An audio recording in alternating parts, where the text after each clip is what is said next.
اقبلي مثل الأميرة على دق الطبول، يا العروس الفاتنة سيدة كل البنات، يا أمني فشرف الحفل يا الطرف الخجول، وثقل الخطوة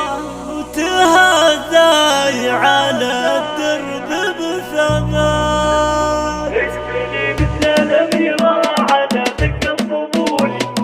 دق الطبول، دق الطبول، دق الطبول،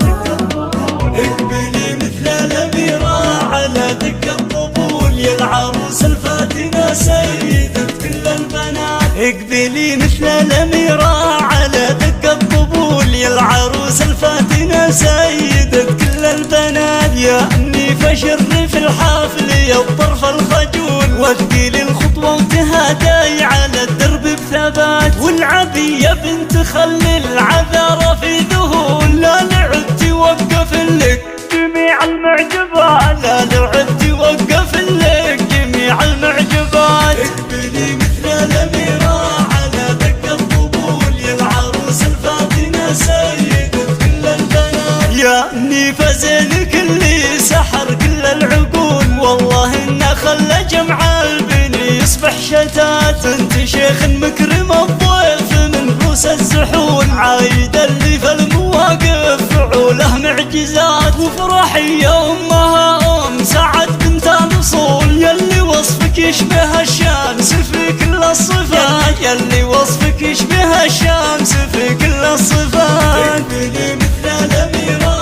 على دق الطبول، يا العروس الفاتنة سيدة كل البنات، واقدمن يا خواتها للمنصة وما نقول غير بسم الله عليك يا شيخة البنات، أم شاهر انت مهرة على الساحة تجول، في ريوف وفي عواطف وصوف فارقة، نعم به الاخوان روسين جزيلين الفعول، الرجال اللي رقوا فوق روس الطايلات، الرجال اللي رقوا فوق روس الطايلات. اقبلي مثل الأميرة على دق الطبول، يا العروس الفاتنة سيدة كل البنات، والختام يا الله جعل الفرح دايم يطول، فالليالي والسنين وعلى مر الحياة، والختام يا الله جعل الفرح دايم يطول، فالليالي والسنين وعلى مر الحياة، والختام يا الله جعل الفرح دايم يطول، فالليالي والسنين وعلى مر الحياة، فالليالي والسنين